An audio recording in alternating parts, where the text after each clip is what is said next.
Hey guys, Jonathan here with Techno Buffalo with my full review of Apple's 5th generation iPod Touch. It's thinner, it's faster, features the John Rettinger approved loop, and much improved cameras. But is it enough to deem it a worthy upgrade? Let's find out.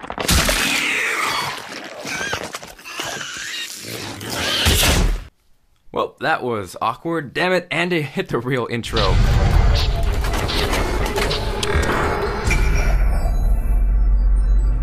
Now, I will be the first to admit, in terms of some Apple upgrades, they aren't necessarily the most drastic in terms of change. Take example, iPhone 4 versus the 4S. There really wasn't a whole lot going on in terms of change or wow factor that really made you feel the need to have or want that phone. Now, in terms of the 5th generation iPod Touch, there's actually a whole lot of change going on, starting out with the colors. Gone is that mirror-like, scratch-prone, fingerprint-prone back that you had to worry about little Jimmy greasing up or smacking him across the head because he just scratched his new $200 toy. And in is a much improved aluminum back that comes in slate, silver, yellow, which is kind of more of an ugly gold, pink, blue, and product red, which is only available through Apple, but it does go to the support of AIDS in Africa. These come solely in 32 and 64 gigabyte capacities. If you guys are interested in checking out those colors, the best pricing and availability, that is linked down below. Now, aside from those fancy pants colors, more importantly, we now have a longer 4-inch Retina display that features the same 1136 by 640 resolution as the iPhone 5. But maybe even more important than that, in terms of actual display quality, I really couldn't tell a difference between the new iPod and the iPhone 5.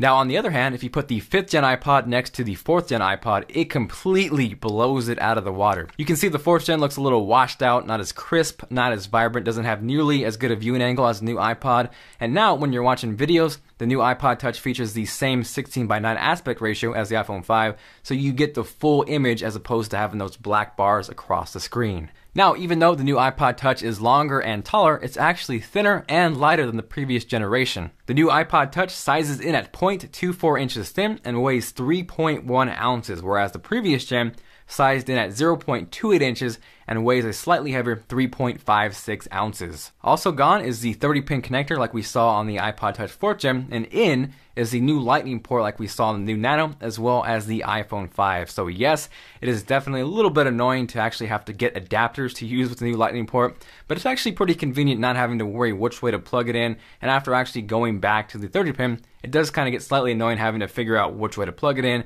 and kind of fumble with it. So even though it is annoying, it's not that bad, and I do like the new Lightning connector. One thing that did annoy me, however, is on the volume rockers, there is no silent profile switch like we see on the iPhone 5. So if you want to actually mute the device, you got to manually turn everything down or hold it, which is slightly annoying, but it's not going to be a deal breaker, and I'm sure it's going to take you all of 3 seconds to mute it, but I just wanted to point that out for some of you guys who actually care about that. Now, in terms of internals and performance, that is also dramatically improved. We have the new A5 chip in the 5th generation iPod Touch, so performance in terms of benchmarking is nearly doubled. It features twice the RAM, so it's going to help with multitasking, and the bigger 4-inch display is actually really enjoyable as far as gaming goes. If you guys are interested in checking out this game, I'll have it linked down below. Now, in addition to a faster processor, a more enjoyable gaming experience, Wi-Fi has also been dramatically improved on the new iPod Touch. In benchmarking it and getting some tests, I actually almost doubled my performance as opposed to the previous gen iPod Touch, so there's definitely a huge difference there as well. Now I'm going to stop you guys right there because I can read your mind. You guys are saying, Jonathan, what about the loop? What is the loop? How does it work? What does it do? So what it is essentially a lanyard that attaches to the iPod Touch. There's a little recessed button that you pop out, attach the loop, and then throw it on your wrist, and it prevents you from dropping it. As silly as it seems or sounds, it actually works as advertised, and I know a lot of kids will be using this, so it's actually pretty smart to include this. That way they don't drop their brand new birthday present, and once again, you gotta smack Jimmy across the head. Now, while we're still on the loop subject, I need you guys' help. We want to put together a top 10 things you can do with the iPod Touch loop. So leave us a creative or funny comment down below telling us what you think the best thing you can do with the iPod Touch loop is. We'll pick a few, and if we do, we'll give you a shout out when we go to make that video. Now, lastly, in terms of big upgrades, we also see a drastic improvement to the cameras. The 4th gen iPod Touch did shoot in 720p, but in terms of stills, it was just a hair under 0.7 megapixels, so pictures looked horrid. So here is the previous 4th gen, taking a picture of Lucy, John R's dog. You can see it's a little grainy, washed out, and bam, there is the 5th generation iPod Touch. You can see it's clear, maximum cuteness engaged, and overall it just looks a lot better. Now that rear camera is shooting 5 megapixels to be exact, and it also does shoot 1080p video. So once again, here is the 4th generation iPod Touch shooting 720p. Here is Lucy, such an awesome dog. And now we can check out 1080p so you can see all of her awesomeness in 1080p glory. So if you guys think that looks better, let me know by hitting that like button or leaving me a comment down below. Now, in addition to the improved rear cameras, we also see a 720p FaceTime HD camera on the new iPod Touch. The 4th gen shot VGA quality. Here's a quick look at that. You can see it's cropped. It doesn't really look good at all.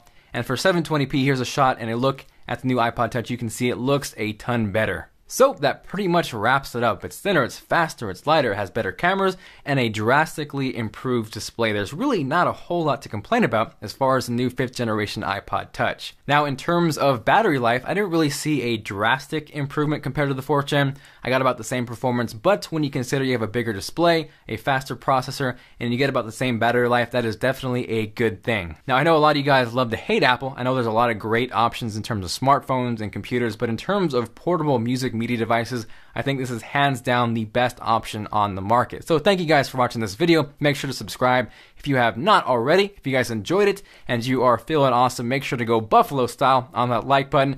This is John M. or John for Bulls signing out. Make sure to check out technobuffalo.com for the latest and greatest tech content. I will see you guys later.